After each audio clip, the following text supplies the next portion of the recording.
Madame le Président, chers collègues, le Parlement européen tient de nouveau une session plénière et met de nouveau à son ordre du jour un débat hostile à la Hongrie. Le prétexte de cette semaine est la condition des prisonniers, parmi lesquels Ilaria Salis. Comme personne chez les défenseurs autoproclamés des droits de l'homme ne va le faire, je vais rappeler quels sont les faits, afin que les Européens sachent de quel criminel le Parlement européen prend le parti. Ilaria Salis est une antifa italienne.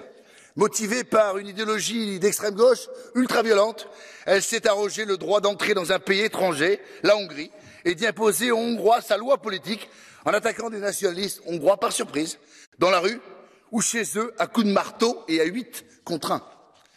Parmi tous ceux qui la plaignent aujourd'hui, combien ont vu la vidéo de cette agression insoutenable? Si le contraire s'était produit, si des nationalistes avaient franchi les frontières pour agresser chez eux, à coups de marteau, des militants de gauche, l'Union européenne tout entière hurlerait à la mort. Mais comme c'est l'extrême gauche qui attaque des nationalistes, l'Union européenne s'inquiète de la santé et du confort de l'agresseur, sans un mot pour les victimes, alors qu'elle ouvre sa compassion aux actes les plus anodins habituellement.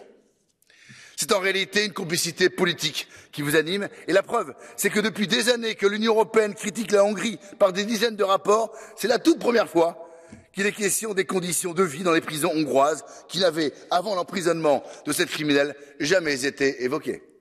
Une fois encore, l'Union européenne utilise cette affaire pour s'ingérer dans la politique intérieure de la Hongrie et dénigrer le gouvernement hongrois. En ce qui nous concerne, nous serons toujours du côté de la souveraineté et de l'état de droit. Nous disons, nous, la même chose que le gouvernement italien. Il y a des juges et une justice en Hongrie. Nous avons confiance en eux, qu'ils fassent leur devoir. Je vous remercie.